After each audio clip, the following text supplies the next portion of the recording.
ಓಂ ಗುರುರ್ಬ್ರಹ್ಮ ಗುರುರ್ವಿಷ್ಣು ಗುರುರ್ದೇವೋ ಮಹೇಶ್ವರಃ ಗುರುರೇವ ಪರಂ ಬ್ರಹ್ಮ ತಸ್ಮೈ ಶ್ರೀ ಗುರವೇ ನಮಃ.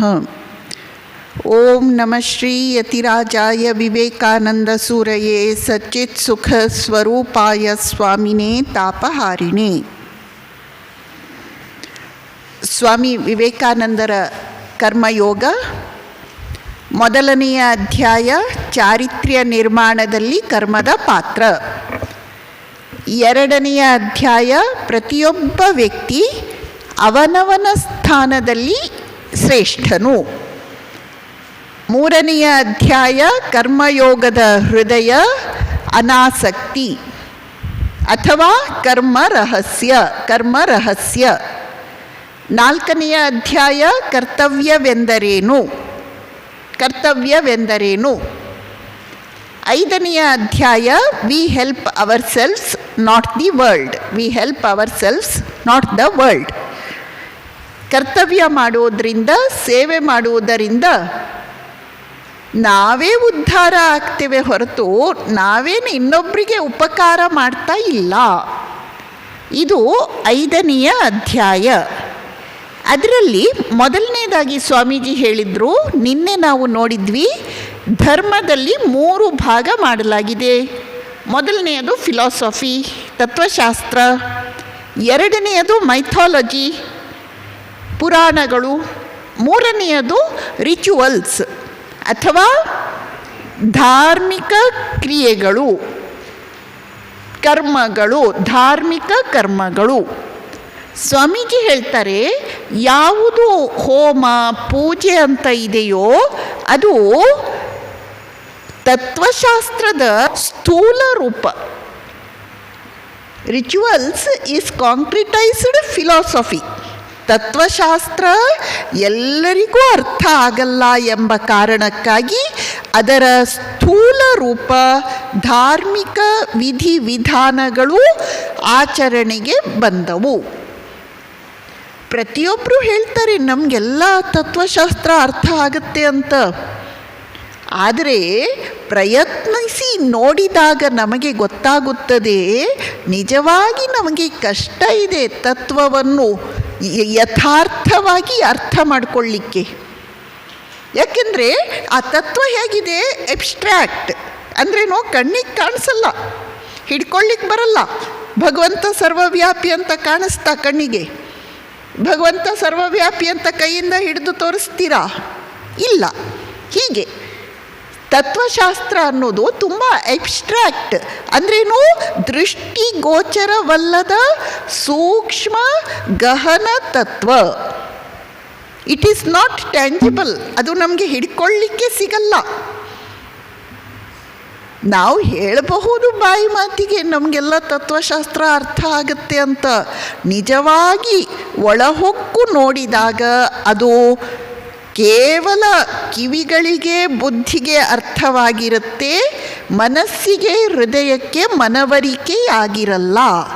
ಆದ್ದರಿಂದ ತತ್ವಶಾಸ್ತ್ರದ ಸ್ಥೂಲ ರೂಪವಾದಂತಹ ಕರ್ಮಕಾಂಡ ಅಥವಾ ಧಾರ್ಮಿಕ ಕ್ರಿಯಾ ವಿಧಿವಿಧಾನಗಳು ಆಚರಣೆಗೆ ಬಂದವು. ಯಾರು ಪೂಜಾದಿಗಳನ್ನು ಮಾಡುವುದಿಲ್ಲವೋ ಅವರನ್ನು ನೋಡಿದಾಗ ನಮಗೆ ಪೂಜಾದಿಗಳನ್ನು ಮಾಡುವ ವ್ಯಕ್ತಿ ಬಹಳ ಬೇರೆ ಇರ್ತಾನೆ ಎಂಬುದನ್ನು ಗಮನಿಸಬಹುದು. ರಿಚುವಲ್ಸ್, ಪೂಜಾದಿ ಕರ್ಮಗಳು ಅಂತ ಹೇಳಿದಾಗ ಕೇವಲ ಮೂರ್ತಿ ಪೂಜೆ, ಯಾಗ ಯಜ್ಞ ಅಷ್ಟೇ ಅಲ್ಲ. ಪ್ರತೀಕಗಳು ಅಂತ ಬರುತ್ತವಲ್ಲ, ಸ್ವಸ್ತಿಕ, ಸಾಲಿಗ್ರಾಮ, ಲಿಂಗ, ಓಂ, ಅವುಗಳ ಪೂಜೆ, ಅವುಗಳ ಅನುಸಂಧಾನವೂ ಆಗಿದೆ. ಸ್ವಾಮೀಜಿ ಹೇಳ್ತಾರೆ, ಈ ಎಲ್ಲ ಶಬ್ದಗಳು ಇವೆ ಅಲ್ಲ, ಓಂ, ಸ್ವಸ್ತಿಕ ಮತ್ತು ಕ್ರೈಸ್ತ ಧರ್ಮದಲ್ಲಿರುವಂತಹ ಪ್ಲಸ್, ಅಥವಾ ಶಿಲುಬೆಗೇರಿದ ಯೇಸು ಕ್ರಿಸ್ತ ಅಥವಾ ಚಂದ್ರ, ಇವೆಲ್ಲ ಇದೆಯಲ್ಲ ಮನುಷ್ಯ ನಿರ್ಮಿತ ಅಲ್ಲ. ಇವು ಮನುಷ್ಯ ನಿರ್ಮಿತ ಅಲ್ಲ. ಬಹಳ ಹಿಂದೆ, ಸಾವಿರಾರು ವರ್ಷಗಳ ಹಿಂದೆ 8 ಜನ ಪಂಡಿತರು ಕುಳಿತುಕೊಂಡು, ಇನ್ಮೇಲಿಂದ ನಾವು ಓಂ ಹೀಗೆ ಬರೆಯೋಣ, ಇನ್ಮೇಲಿಂದ ನಾವು ಸ್ವಸ್ತಿಕ್ ಹೀಗೆ ಬರೆಯೋಣ ಅಂತ ತೀರ್ಮಾನಿಸಿದ್ದಲ್ಲ. ಇವು ಅಪೌರುಷೇಯ ಮೂಲದಿಂದ ಬಂದದ್ದು. ಹಾಗಂದ್ರೇನು? ಭಗವಂತನಿಂದಲೇ ಬಂದದ್ದು. ಸ್ವಾಮೀಜಿ ಹೇಳ್ತಾರೆ, ನಾವು ಅಂದ್ಕೊಳ್ತೇವೆ ಪ್ಲಸ್ ಅನ್ನೋದು ಕ್ರೈಸ್ತ ಧರ್ಮದ ಲಾಂಛನ ಅಂತ. ಆದರೆ ಕ್ರಿಸ್ತ ಹುಟ್ಟುವುದಕ್ಕೆ ಬಹಳ ಹಿಂದೆ, ಮೋಸಸ್ ಹುಟ್ಟುವುದಕ್ಕಿಂತಲೂ ಹಿಂದೆ, ವೇದಗಳು ಹುಟ್ಟುವುದಕ್ಕಿಂತಲೂ ಹಿಂದೆ ಪ್ಲಸ್ ಚಿಹ್ನೆ ಪವಿತ್ರತೆಯ ಪ್ರತೀಕವಾಗಿ, ಪ್ರತೀಕ ಅಂದ್ರೇನು? ಸಿಂಬಲ್ ಪ್ರತೀಕವಾಗಿ ಇತ್ತು. ಫೋನಿಟಿಕ್ಸ್ ಅಂತ ಒಂದು ಜನಾಂಗ ಬರುತ್ತೆ, ವೇದ ಕಾಲಕ್ಕಿಂತಲೂ ಅವರು ಹಿಂದೆ ಇದ್ರಂತೆ. ಅವರು ಪ್ಲಸ್ ಅನ್ನು ಪೂಜ್ಯ ಚಿಹ್ನೆಯಾಗಿ ಉಪಯೋಗಿಸ್ತಿದ್ರು. ಅಂದ್ರೇನು? ಇದು ಕೇವಲ ಕ್ರೈಸ್ತರಿಂದ ಆರಂಭವಾಗಿದ್ದು ಕ್ರೈಸ್ತರಿಗೆ ಸೇರಿದ್ದು ಅಲ್ಲ. ಅದೇ ರೀತಿ ಶಿಲುಬೆಗೇರಿದ ಯೇಸು ಕ್ರಿಸ್ತನ ಚಿತ್ರ, ಅದು ಕೂಡ ಯೇಸು ಕ್ರಿಸ್ತನಿಗಿಂತ ಬಹಳ ಹಿಂದೆಯಿಂದ ಇತ್ತು. ಹೀಗೆ ಈ ಎಲ್ಲ ಪ್ರತೀಕಗಳು ಇವೆಯಲ್ಲ, ಅವು ದೈವೀ ಮೂಲದಿಂದ ಬಂದಿವೆ, ಮನುಷ್ಯನ ಬುದ್ಧಿಯ ಕಸರತ್ತಿನಿಂದ ಹೊರಹೊಮ್ಮಿದವುಗಳಲ್ಲ. ಸ್ವಾಮೀಜಿ ಹೇಳ್ತಾರೆ, ನಾವು ಅಂದ್ಕೊಳ್ತೇವೆ ಸ್ವಸ್ತಿಕ್ ಚಿಹ್ನೆ ಇದೆಯಲ್ಲ, ಅದನ್ನು ಬೌದ್ಧರು ಪ್ರಚಾರ ಮಾಡಿದ್ರು, ಅವರ ಕಾಲದಿಂದ ಸ್ವಸ್ತಿಕ್ ಆರಂಭ ಆಯಿತು ಅಂತ ಹೇಳ್ತೇವೆ. ಹಾಗಲ್ಲ, ಬಹಳ ಹಿಂದೆಯಿಂದ ಇತ್ತು. ಇಡೀ ಜಗತ್ತು ಹೇಗೆ ಆಗಿದೆ? ಇಡೀ ಜಗತ್ತು ನಾಮರೂಪದಿಂದ ಆಗಿದೆ.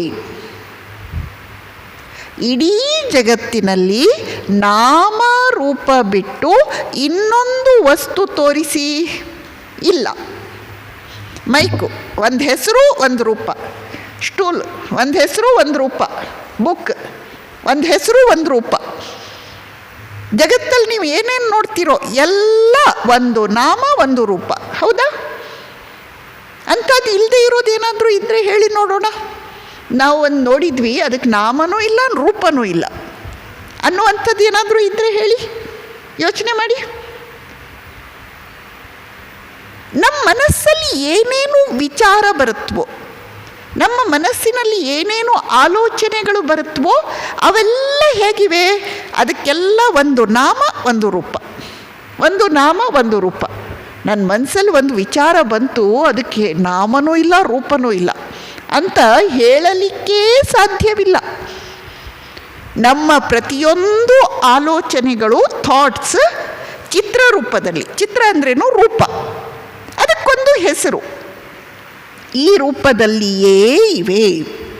ಹಾಗಾದರೆ ಯಾವುದನ್ನು ನಾವು ಜಗತ್ತು ಅಂತ ಕರಿತೇವೋ ಅದು ಬೇರೆ ಏನೂ ಅಲ್ಲ, ನಾಮರೂಪ ಜಗತ್ತು. ಇದು ಎಲ್ಲಿಂದ ಬಂತು?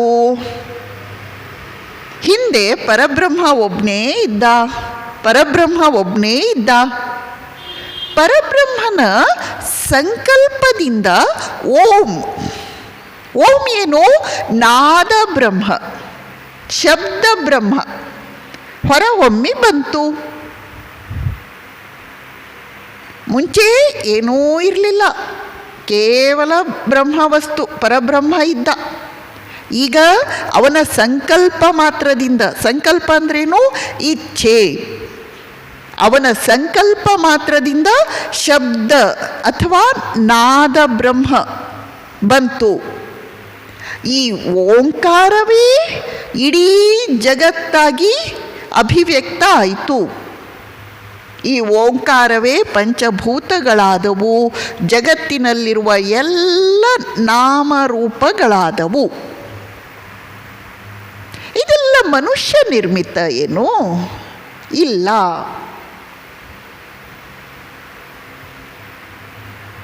ಈ ಓಂಕಾರದ ಉಪಾಸನೆ, ಸ್ವಸ್ತಿಕ್ನ ಉಪಾಸನೆ, ಇನ್ನು ಕೆಲವರು ಪೂರ್ಣ ಜೀರೋ. ಇನ್ನು ಕೆಲವರು ಈ ದೇವಿ ಪೂಜೆಯಲ್ಲಿ ಯಂತ್ರ ಎಲ್ಲ ಉಪಯೋಗಿಸ್ತಾರಲ್ಲ, ಯಂತ್ರ ಪೂಜೆ ಇವೆಲ್ಲ, ಮತ್ತು ಬೇರೆ ಬೇರೆ ದೇವದೇವಿಯರ ಪೂಜೆ, ಸಾಲಿಗ್ರಾಮಗಳ ಪೂಜೆ, ಲಿಂಗ ಪೂಜೆ, ಬೇರೆ ಬೇರೆ ಹೋಮಗಳು, ಇವೆಲ್ಲವನ್ನು ನಾವು ಕರ್ಮ ಎಂದು ಕರೆಯುತ್ತೇವೆ.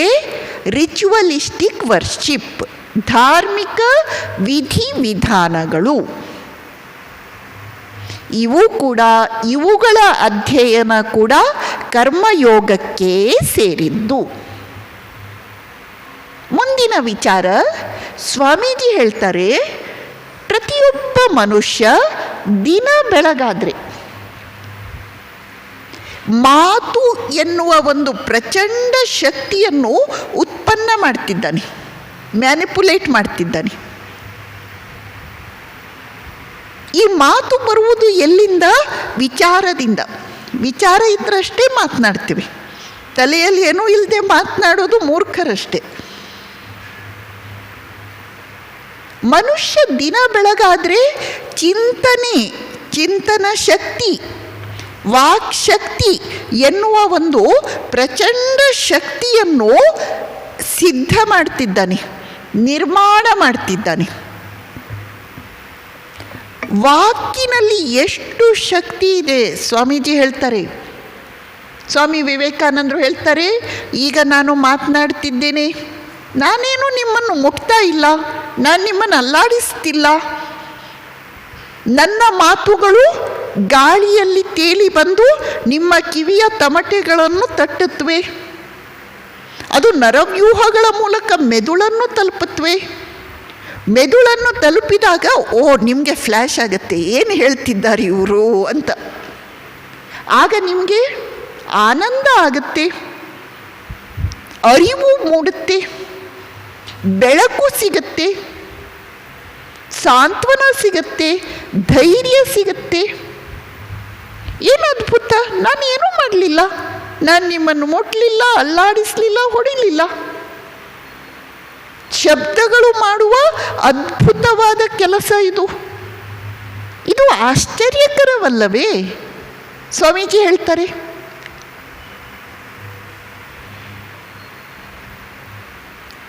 ಒಬ್ಬ ಬರ್ತಾನೆ, ನಾನು ಅವನಿಗೆ ಮೂರ್ಖ ಅಂತ ಕರಿತೇನೆ.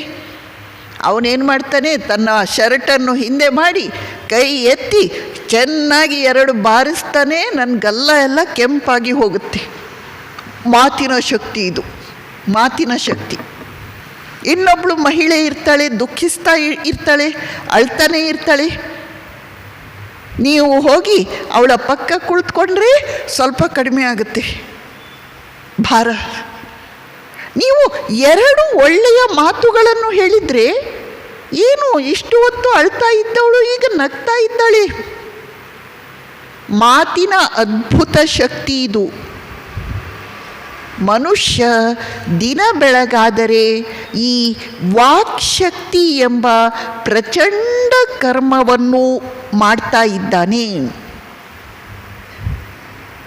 ಅದನ್ನು ಸದ್ಬಳಕೆ ಮಾಡಿಕೊಳ್ಳುವುದು ಹೇಗೆ? ವಾಕ್ಶಕ್ತಿಯ ಉದಾತ್ತೀಕರಣದಿಂದ. ದ ಬೆಸ್ಟ್ ರಿಸಲ್ಟ್ಸ್, ಅತ್ಯುತ್ತಮ ಫಲಿತಾಂಶವನ್ನು ಪಡೆಯುವುದು ಹೇಗೆ? ವಾಕ್ ನಿಗ್ರಹ ಎಲ್ಲಿ ಬೇಕು, ವಾಕ್ ಎಲ್ಲಿ ಬಳಸಬೇಕು, ಈ ಅರಿವನ್ನು ಕೂಡ ನಾವು ಕರ್ಮಯೋಗದಲ್ಲಿ ಪಡೆಯುತ್ತೇವೆ. ಮುಂದಿನ ವಿಚಾರ ಸ್ವಾಮೀಜಿ ಹೇಳ್ತಾರೆ, ನಾವು ಯಾವಾಗಲೂ ಜಗತ್ತಿನ ಒಳ್ಳೆಯದಕ್ಕಾಗಿ ಕರ್ಮ ಮಾಡಬೇಕು, ಕೆಲಸ ಕಾರ್ಯ ಮಾಡಬೇಕು, ಸೇವೆ ಮಾಡಬೇಕು.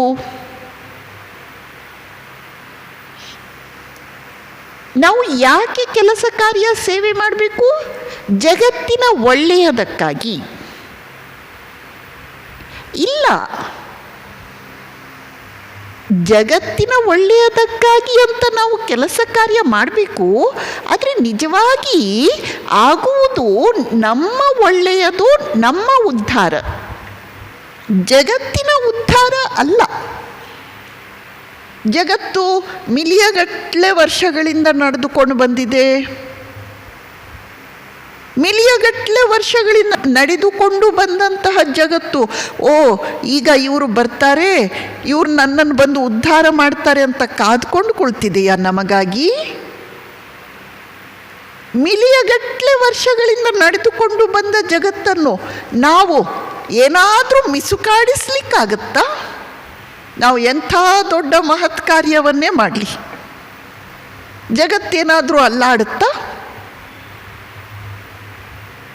ಅಂಥ ರಾಮ ಬಂದ, ಜಗತ್ತು ಬದಲಾಯ್ತಾ ಏನಾದರೂ? ಅಂಥ ಕೃಷ್ಣ ಬಂದ, ಅಂಥ ಮಹತ್ ಕರ್ಮಗಳನ್ನೆಲ್ಲ ಮಾಡಿ ಹೋದ, ಮಹದಾಲೋಚನೆಗಳನ್ನು ಬಿತ್ತರಿಸಿ ಹೋದ, ಜಗತ್ತು ಏನಾದರೂ ಬದಲಾಯ್ತಾ? ಇನ್ನು ನಿನ್ನೆ ಮೊನ್ನೆ ಹುಟ್ಟಿದ ನಮ್ಮ ಕೆಲಸ ಕಾರ್ಯಗಳಿಂದ, ಸೇವೆಯಿಂದ ಜಗತ್ತು ಎಲ್ಲಾದರೂ ಬದಲಾಗುವುದುಂಟಾ? ಇಲ್ಲ. ನಾವು ಸೇವೆ ಮಾಡಬೇಕು, ಜಗತ್ತಿನ ಉದ್ಧಾರಕ್ಕಾಗಿ ಅಂತ ಸೇವೆ ಮಾಡಬೇಕು. ಆದರೆ ನಿಜವಾಗಿ ಜಗತ್ತಿನ ಉದ್ಧಾರ ಆಗಲ್ಲ. ಜಗತ್ತು ನಾಯಿ ಬಾಲ, ನೀವು ಎಷ್ಟೇ ನೆಟ್ಟಿಗೆ ಮಾಡಿ ಕೈ ಬಿಡಿ, ಮುಗಿದೋಯ್ತು. ಜಗತ್ತು ಎಂಬ ನಾಯಿ ಬಾಲವನ್ನು ನೆಟ್ಟಗೆ ಮಾಡುವ ಕೆಲಸದ ಮೂಲಕ ನಮ್ಮ ಮನಸ್ಸು ಎಂಬ ಭೂತ ನೆಟ್ಟಗಾಗತ್ತೆ. ಆದ್ದರಿಂದ V help our selves, not the world. ನಾವು ಹೇಳೋದು ಜಗತ್ತಿನ ಉದ್ಧಾರ ಮಾಡ್ತಿದ್ದೇವೆ, ಇನ್ನೊಬ್ಬರ ಸೇವೆ ಮಾಡ್ತಿದ್ದೇವೆ, ಇನ್ನೊಬ್ಬರಿಗೆ ಉಪಕಾರ ಮಾಡ್ತಿದ್ದೇವೆ ಅಂತ. ನಿಜವಾಗಿ ಆಗುವುದು ಯಾರ ಉದ್ಧಾರ? ನಮ್ಮ ಉದ್ಧಾರವೇ. ನಿಜವಾಗಿ ಆಗುವುದು ಯಾರಿಗೆ ಉಪಕಾರ? ನಮಗೇ ಉಪಕಾರ. ನಿಜ, ನಾವು ಮಾಡುವ ಸೇವೆಯಿಂದ, ಕೆಲಸ ಕಾರ್ಯಗಳಿಂದ ಜಗತ್ತು ಉದ್ಧಾರ ಆಗಲ್ಲ. ಆದರೂ ನಾವು ಮಾಡಬೇಕು. ಜಗತ್ತಿನಲ್ಲಿ ಬಹಳ ದುಃಖ ಇದೆ, ಕಷ್ಟ ಇದೆ, ನೋವು ಇದೆ, ಸಮಸ್ಯೆ ಇದೆ, ಸಂಕಟಗಳಿವೆ, ಪರಿಪರಿಯ ಪರಿತಾಪಗಳಿವೆ. ಅದನ್ನು ನೋಡಿ ನಾವು ಸುಮ್ಮನಿರ್ಲಿಕ್ಕಾಗಲ್ಲ. ನಮ್ಮೊಳಗಿನ ರಜೋಗುಣ ನಮ್ಮನ್ನು ಸುಮ್ಮನಿರಲಿಕ್ಕೆ ಬಿಡಲ್ಲ. ನಾವು ಜನರ ಕಷ್ಟ ಪರಿಹಾರಕ್ಕಾಗಿ ಕೆಲಸ ಮಾಡುವುದು ಬಹಳ ಉತ್ತಮ, ಮಾಡಬೇಕು. ಆದರೆ ಜೊತೆಯಲ್ಲಿ ಒಳಗೆ ಚೆನ್ನಾಗಿ ತಿಳಿದುಕೊಳ್ಬೇಕು, ಅವರಿಗಾಗುವ ಉಪಕಾರ ಅಷ್ಟೇ. ಇವೆಲ್ಲದರಿಂದ ನಿಜವಾಗಿ ನಾನೇ ಉದ್ಧಾರ ಆಗ್ತಿದ್ದೇನೆ. ಸ್ವಾಮೀಜಿ ಹೇಳ್ತಾರೆ, ಕೆಲವರು ಹೇಳ್ತಾರೆ ಜಗತ್ತು ಕೆಟ್ಟದು, ಕೆಲವರು ಹೇಳ್ತಾರೆ ಜಗತ್ತು ಒಳ್ಳೆಯದು. ಯುವಕರನ್ನು ಕೇಳಿ, ಅವರಿಗೆಲ್ಲ ಹೊಸದಾಗಿರುತ್ತೆ. ಆದ್ದರಿಂದ ಅವ್ರು ಹೇಳ್ತಾರೆ ಜಗತ್ತು ಬಹಳ ಸುಖಕರ, ಸುಂದರ. ವೃದ್ಧರನ್ನು ಕೇಳಿ, ಅವ್ರು ಹೇಳ್ತಾರೆ ಅಯ್ಯೋ ಏನು ಕೇಳ್ತೀರಾ, ಈ ಜಗತ್ತು ಇದರ ಸಹವಾಸನೇ ಬೇಡ, ಸಾಕಪ್ಪ ಈ ಜಗತ್ತು ಅಂತ ಹೇಳ್ತಾರೆ. ಹಾಗಾದರೆ ಯಾರು ಸರಿ ಇಬ್ಬರಲ್ಲಿ? ಸ್ವಾಮೀಜಿ ಹೇಳ್ತಾರೆ, ನಮ್ಮ ಮನಸ್ಸು ಹೇಗಿದೆಯೋ ಹಾಗೆ ನಾವು ಜಗತ್ತನ್ನು ನೋಡ್ತೇವೆ. ನಮ್ಗೆ ಒಂದು ದುಃಖ ಬರಲಿ, ಎಲ್ಲ ದುಃಖಕರವಾಗಿ ಕಾಣಿಸ್ತಿರುತ್ತೆ. ಆ ದಿನ ಇಡೀ ನಮಗೆ ಕಂಡದ್ದೆಲ್ಲ ದುಃಖಮಯವಾಗಿರುತ್ತೆ. ಅದೇ ಒಂದು ಸುಖದ ಭಾವನೆ ಇರಲಿ ಮನಸ್ಸಲ್ಲಿ, ಆಗ ದುಃಖ ಕೂಡ ಸುಖವಾಗಿ ಕಾಣ್ತಾ ಇರುತ್ತೆ ನಮಗೆ. ಆಗ ಇಡೀ ದಿನ ನಾವು ಕುಣಿತಾನೇ ಇರ್ತೇವೆ, ಜಗತ್ತು ನಮಗೆ ಸುಖಕರವಾಗಿ ಕಾಣುತ್ತೆ. ಹಾಗಂದ್ರೇನು? ಜಗತ್ತು ಸುಖಕರನೂ ಅಲ್ಲ, ದುಃಖಕರನೂ ಅಲ್ಲ. ಜಗತ್ತು ಒಳ್ಳೆಯದೂ ಅಲ್ಲ, ಕೆಟ್ಟದ್ದೂ ಅಲ್ಲ. ನಮ್ಮ ಮನಸ್ಸು ಹೇಗಿದೆಯೋ ಅದಕ್ಕೆ ತಕ್ಕಂತೆ ಜಗತ್ತು ನಮಗೆ ಒಂದು ಒಳ್ಳೆಯದಾಗಿ ಕಾಣಿಸುತ್ತೆ ಅಥವಾ ಕೆಡುಕಾಗಿ ಕಾಣಿಸುತ್ತೆ. ಮತ್ತು ಈ ಜಗತ್ತು ಇದೆಯಲ್ಲ, ನಾವು ಪವಿತ್ರರಾಗಲಿಕ್ಕೆ, ಪರಿಪೂರ್ಣರಾಗಲಿಕ್ಕೆ ಇರುವ ಟ್ರೈನಿಂಗ್ ಗ್ರೌಂಡ್. ನಾವು ಪರಿಶುದ್ಧರಾಗಲಿಕ್ಕೆ, ಪರಿಪೂರ್ಣರಾಗಲಿಕ್ಕೆ ಇರುವಂತಹ ಟ್ರೈನಿಂಗ್ ಗ್ರೌಂಡ್ ಇದು. ಗ್ರೌಂಡ್ ಹಾಗೆ ಇರೋದು. ಗ್ರೌಂಡ್ ಏನು ಮಾಡಿದರೂ ಬದಲಾಗಲ್ಲ. ಗ್ರೌಂಡಲ್ಲಿ ಗುದ್ದಾಡಿ ಗುದ್ದಾಡಿ ನಾವು ಉದ್ಧಾರ ಆಗ್ತೇವೆ. ಆದ್ದರಿಂದ ಜಗತ್ತಿನ ಸೇವೆ ಮಾಡುವ ಮೂಲಕ ನಾವು ಉದ್ಧಾರ ಆಗ್ತೇವೆ. ಜಗತ್ತು ಯಾವತ್ತೂ ಹೀಗೆಯೇ ಇರುವಂಥದ್ದು, ಅದು ಯಾವತ್ತೂ ಬದಲಾಗಲ್ಲ. ಜಗತ್ತಿನ ಜನರ ಕಷ್ಟ ಪರಿಹಾರಕ್ಕಾಗಿ ನಾವು ಪರಿಶ್ರಮಿಸಬೇಕು. ಹೇಗೆ ನಾವು ಪರಿಶ್ರಮಿಸಬೇಕು? ನೀವು ಎತ್ತರದ ಸ್ಟೇಜ್ ಮೇಲೆ ನಿಂತ್ಕೊಂಡು ಒಬ್ಬ ಭಿಕ್ಷುಕನಿಗೆ ತಗೋ ₹1 ಅಂತ ಕೊಡೋದಲ್ಲ. ಆಮೇಲೆ ಅದನ್ನು ಫೋಟೋ ಬೇರೆ ತೆಗಿಬೇಕು. ಅದು ಮರುದಿನ ನ್ಯೂಸ್ ಪೇಪರಲ್ಲಿ ಫಸ್ಟಲ್ಲಿ ಎಲ್ಲಕ್ಕಿಂತ ಮೊದಲು ಬರಬೇಕು.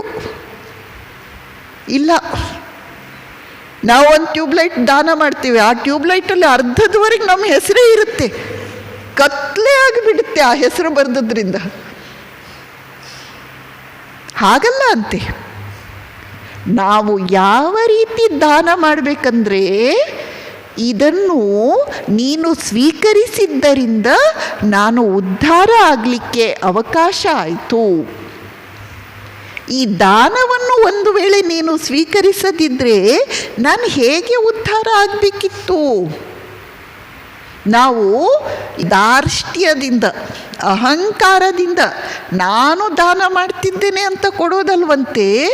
ಅಯ್ಯೋ, ನಾನು ಕೊಡೋದು ನಿಮಗೆ ಎಷ್ಟು ಕಡಿಮೆ, ಸಾಕಾಗಲ್ವಲ್ಲ ಎಂಬ ನಮ್ರತೆಯಿಂದ ಕೊಡಬೇಕಂತೆ. ನಿಜವಾಗಿ ಸ್ವೀಕರಿಸುವವನು ಧನ್ಯನಾಗುವವನಲ್ಲ, ಕೊಡುವವನು ಧನ್ಯನಾಗುವವನು. ಕೊಡುವವನೇ ನಿಜವಾಗಿ ಉದ್ಧಾರ ಆಗುವುದು. ನಾವು ಕೊಡುವ ₹1 ಯಾವ ಭಿಕ್ಷುಕನ ಜೀವನ ನಡೆದಿದೆ ಹೇಳಿ? ಹಾಗೆ ಕೊಡುವ ಮೂಲಕ ನಾನು ಕೈ ಬಿಚ್ಚುವ ಪಾಠವನ್ನು ಕಲಿತೆ.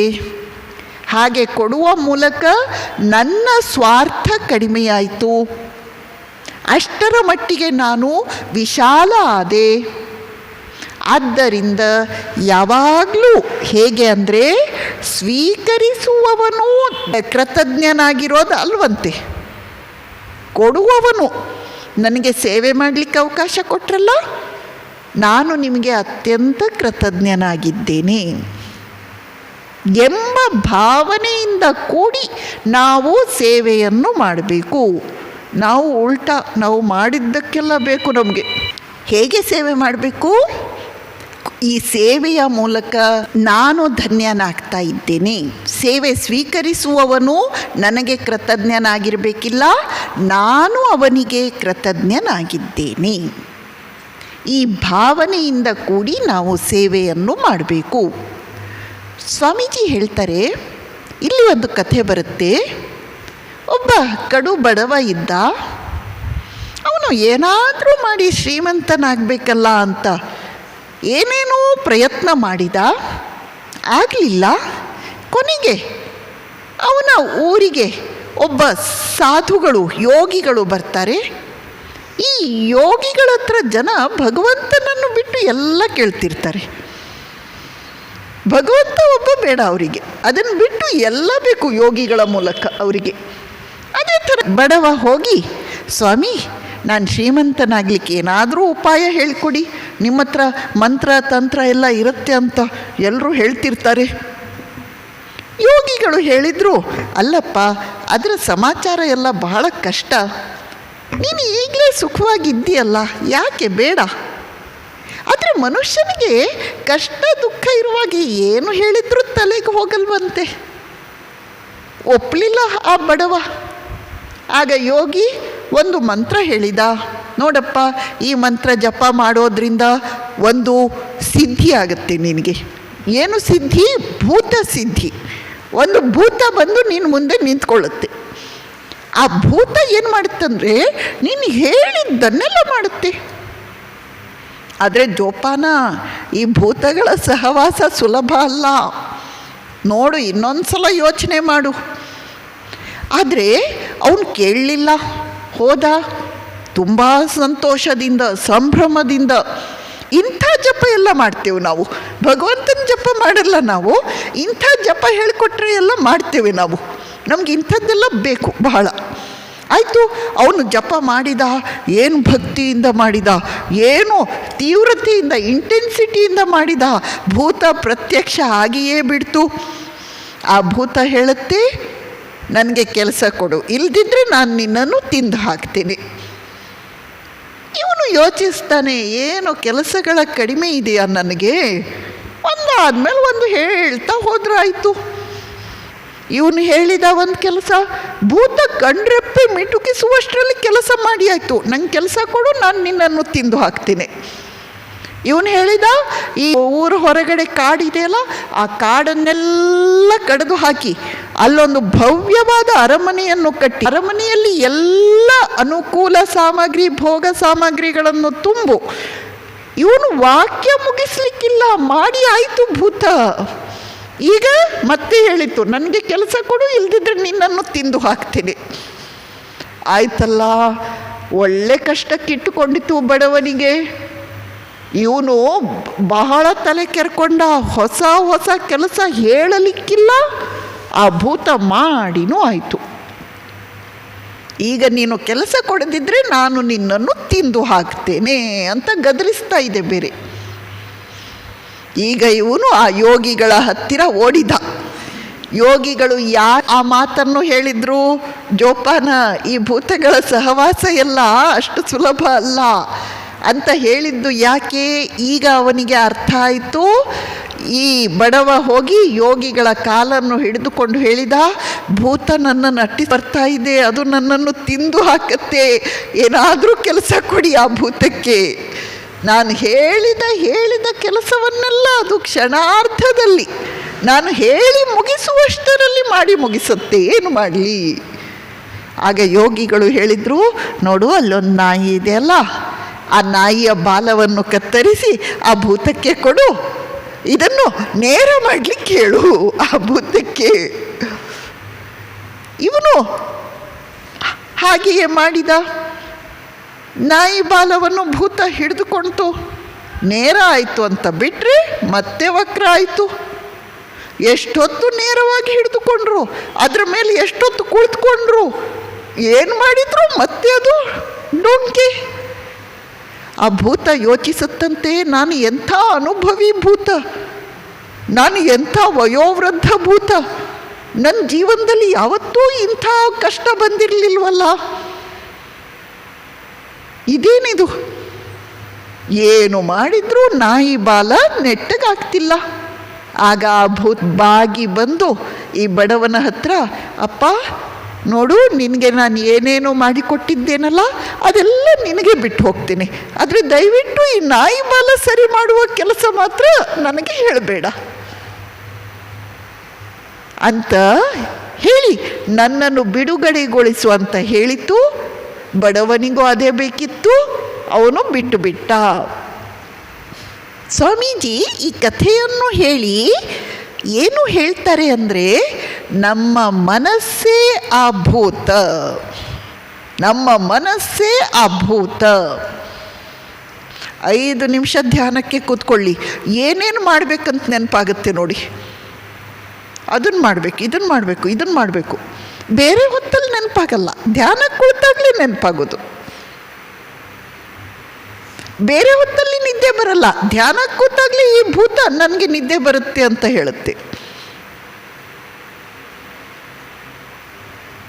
5 ನಿಮಿಷ ಕುಳಿತುಕೊಳ್ಳಿ, ಯಾವಾಗಪ್ಪ ಹೇಳೋಣ ಅನಿಸುತ್ತೆ.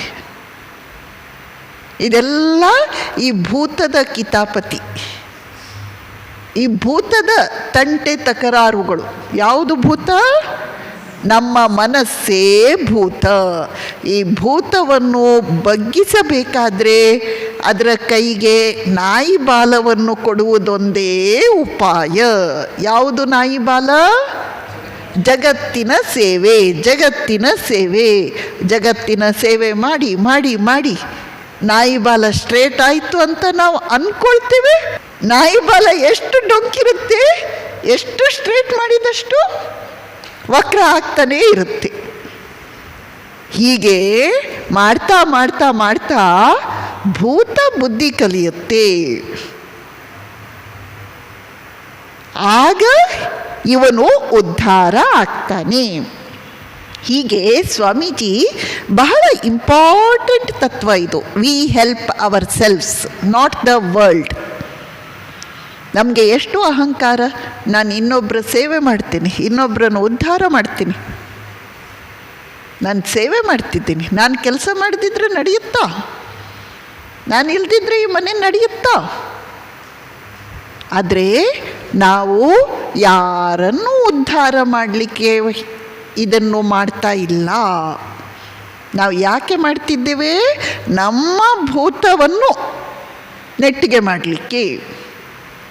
ಈ ಭೂತದ ಕೈಗೆ, ನಮ್ಮ ಮನಸ್ಸು ಎಂಬ ಭೂತದ ಕೈಗೆ ಜಗತ್ತು ಎಂಬ ಅಂದರೆ ಜಗತ್ತಿನ ಸೇವೆ, ನಮ್ಮ ಸಂಪರ್ಕಕ್ಕೆ ಬಂದವರ ಸೇವೆ, ಸಹಮಾನವರ ಸೇವೆ, ಬಂಧುವರ್ಗದವರ ಸೇವೆ, ಈ ಸೇವೆ ಮಾಡುವ ಮೂಲಕ ನಾಯಿ ಬಾಲ ಯಾವತ್ತೂ ನೆಟ್ಟಗಾಗಲ್ಲ, ನಮ್ಮ ಭೂತ ನೆಟ್ಟಗಾಗತ್ತೆ.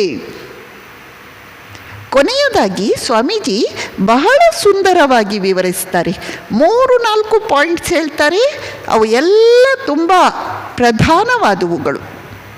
ಸ್ವಾಮೀಜಿ ಹೇಳ್ತಾರೆ, ಒಂದನೆಯದು, ನಾವು ಈ ಜಗತ್ತಿಗೆ ಸಾಲಗಾರರಾಗಿ ಬಂದಿದ್ದೇವೆ.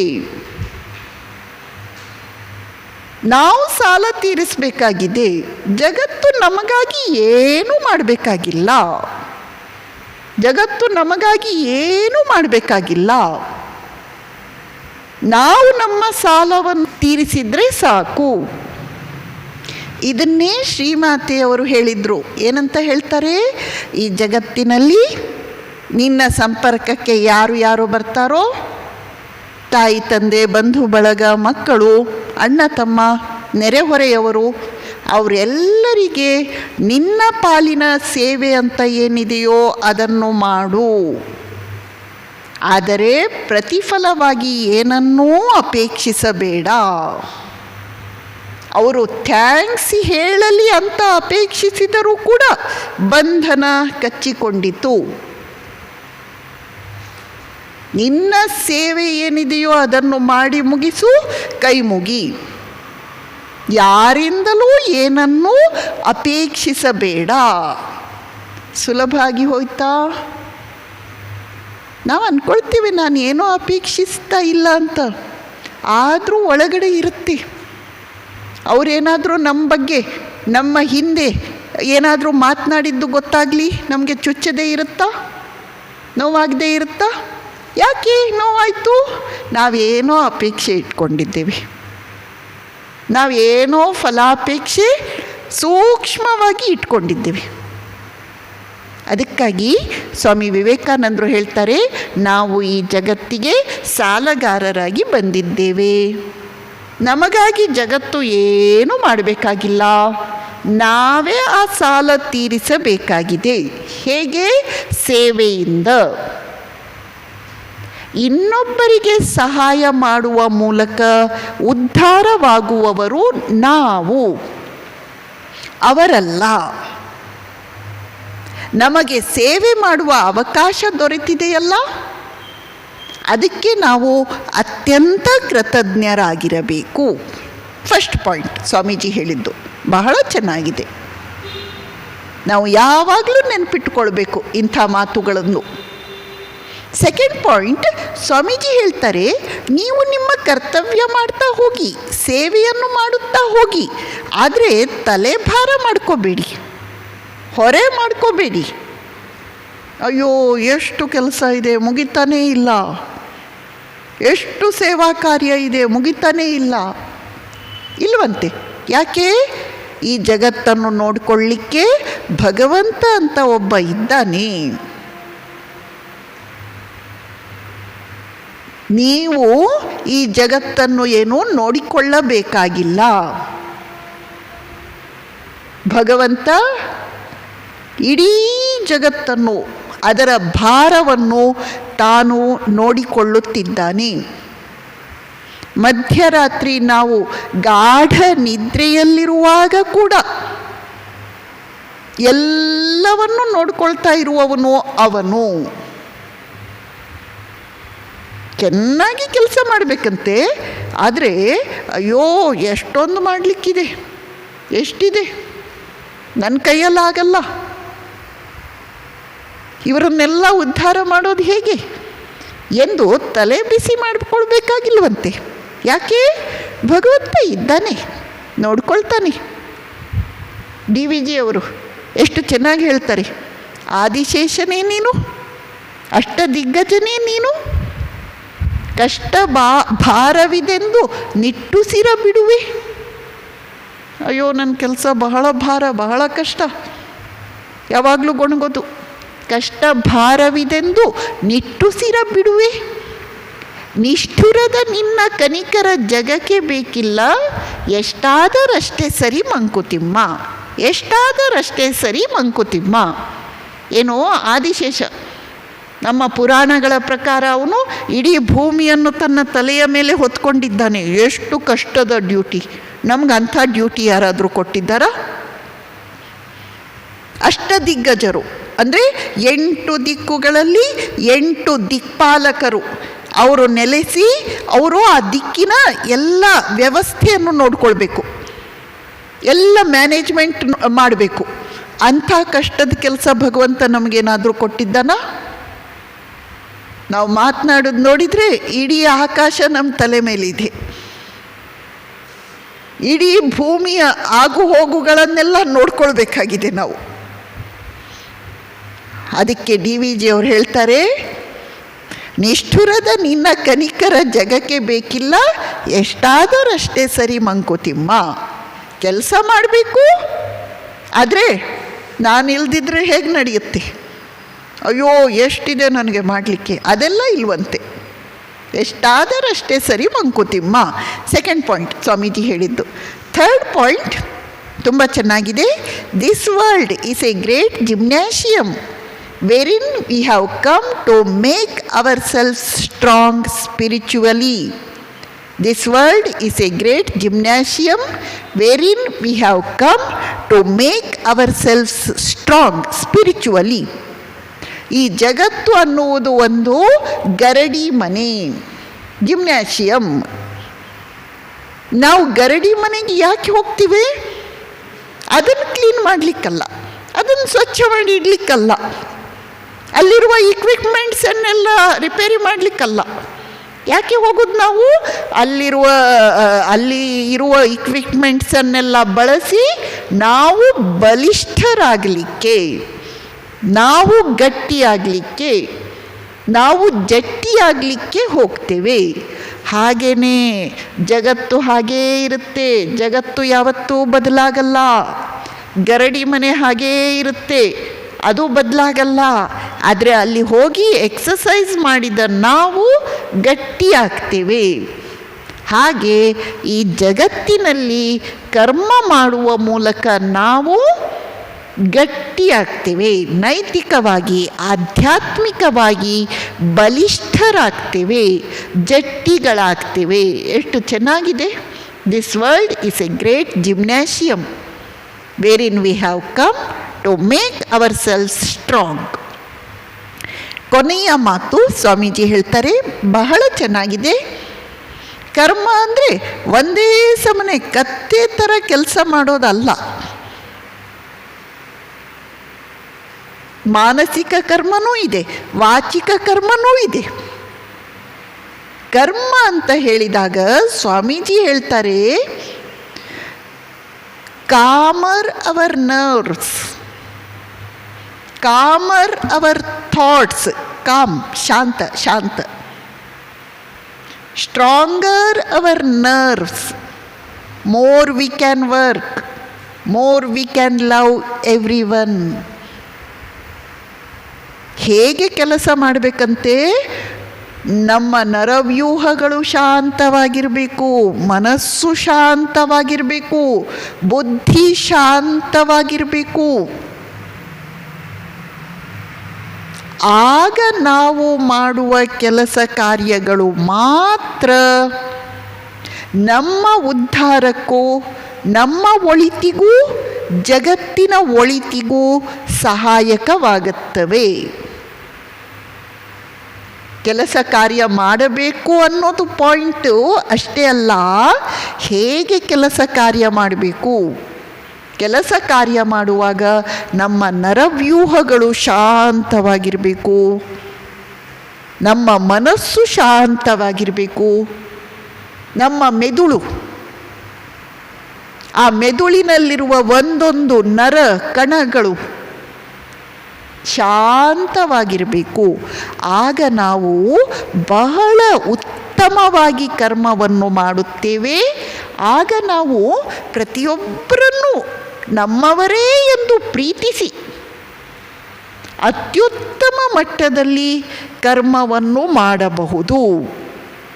ಒಂದು ಸಣ್ಣ ಕೆಲಸ, ಅಡಿಗೆ ಮಾಡೋ ಕೆಲಸ, ಅದನ್ನು ಮಾಡುವಾಗ ನಮ್ಮ ಮನಸ್ಸು ಶಾಂತವಾಗಿದೆಯಾ ಅಶಾಂತವಾಗಿದೆಯಾ? ನಮ್ಮ ಮೆದುಳಿನಲ್ಲಿ ಏನೇನೋ ಕೆಲಸ ನಡೀತಾ ಇದೆ ಅಡಿಗೆ ಮಾಡುವಾಗ. ನಮ್ಮ ನರವ್ಯೂಹಗಳು ಶಾಂತವಾಗಿವೆಯಾ? 1 ಗಂಟೆಗೆ ಮುಗಿಸ್ಬೇಕಂತೆ ಇನ್ನೂ ಆಗ್ತಾ ಇಲ್ವಲ್ಲ ನಮ್ಮ ಅಡಿಗೆ, ಹಾಳಾದ್ದು ಫೋನ್ ಈಗಲೇ ಬರುತ್ತೆ, ಎಲ್ರಿಗೂ ಶಾಪ ಹಾಕ್ತಾ ನಾವು ಅಡುಗೆ ಮಾಡೋದು. ಆ ಅಡುಗೆಯನ್ನು ನಾವು ತಿಂದು ಇನ್ನೂ ಎಲ್ರಿಗೂ ಶಾಪ ಹಾಕೋದು. ಆದ್ದರಿಂದ ನಾವು ಮಾಡುವ ಪ್ರತಿಯೊಂದು ಕೆಲಸ ಹೇಗೆ ಶಾಂತ ಮನಸ್ಸಿನಿಂದ, ಶಾಂತ ಮೆದುಳಿನಿಂದ, ಶಾಂತ ನರವ್ಯೂಹಗಳಿಂದ ಕೂಡಿದ್ದಾದರೆ ಆ ಕೆಲಸ ನಮಗೂ ಆಶೀರ್ವಾದ ಆಗುತ್ತೆ, ಎಲ್ಲರಿಗೂ ಒಳಿತನ್ನು ಮಾಡುತ್ತೆ. ಇದಕ್ಕೆ ಉದಾಹರಣೆ ಏನು ಕೊಡ್ತಾರಂದರೆ, ಹಳೆಯ ಕಾಲದಲ್ಲಿ ಆಟೋ ರಿಕ್ಷಾ ಇದ್ವು. ಆವಾಗ ಹೊಸದಾಗಿ ಆಟೋ ರಿಕ್ಷಾ ಬಂದಿತ್ತು. ಆ ಆಟೋ ರಿಕ್ಷಾ ಹೇಗಿತ್ತಂದರೆ ಬಹಳ ಶಬ್ದ, ತುಂಬ ಸ್ಲೋ ಹೋಗೋದು.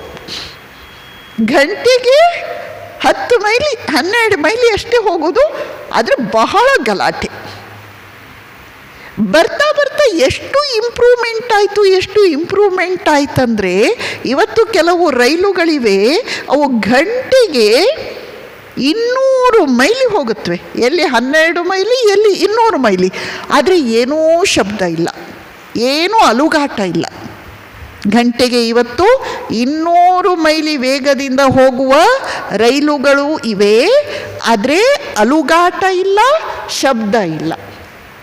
ಹಾಗೆಯೇ ನಮ್ಮ ಜೀವನದಲ್ಲಿ ಹೆಚ್ಚು ಶಬ್ದ, ಹೆಚ್ಚು ಅಲುಗಾಟ ಇದ್ದರೆ ಕಡಿಮೆ ಕೆಲಸ, ಹೆಚ್ಚು ಶಬ್ದ, ಹೆಚ್ಚು ಅಲುಗಾಟ ಇದ್ದರೆ ಕಡಿಮೆ ಕೆಲಸ, ಕಡಿಮೆ ಶಬ್ದ, ಕಡಿಮೆ ಅಲ್ಲಾಡುವುದಿದ್ದರೆ ಹೆಚ್ಚು ಕೆಲಸ. ಹಾಗಾದರೆ ಯಾವುದು ನಮಗೆ ಬೇಕು? 2ರಲ್ಲಿ ಆಟೋ ರಿಕ್ಷಾ ಆಗೋಣವಾ, ಟ್ರೈನ್ ಆಗೋಣವಾ ನಾವು? ಆದ್ದರಿಂದ conquer our nerves, ಕಾಮರ್ our mind, conquer our intellect, more we can work. ಈ 4 ಅತ್ಯಂತ ಸುಂದರವಾದ, ಬಹಳ ಮಹತ್ವಪೂರ್ಣವಾದ ನಿಯಮಗಳನ್ನು ಹೇಳುವುದರೊಂದಿಗೆ Swamiji, we help ourselves, not the world. ಕರ್ಮದ ಮೂಲಕ ಉದ್ಧಾರವಾಗುವವರು ನಾವು, ಜಗತ್ತು ಅಲ್ಲ ಎಂಬ ಚಿಂತನೆಯನ್ನು ಮುಕ್ತಾಯಗೊಳಿಸುತ್ತಾರೆ. ಓಂ ಶಾಂತಿ ಶಾಂತಿ ಶಾಂತಿ. ಹರಿ ಓಂ ತತ್ಸತ್. ಶ್ರೀರಾಮಕೃಷ್ಣಾರ್ಪಣಮಸ್ತು.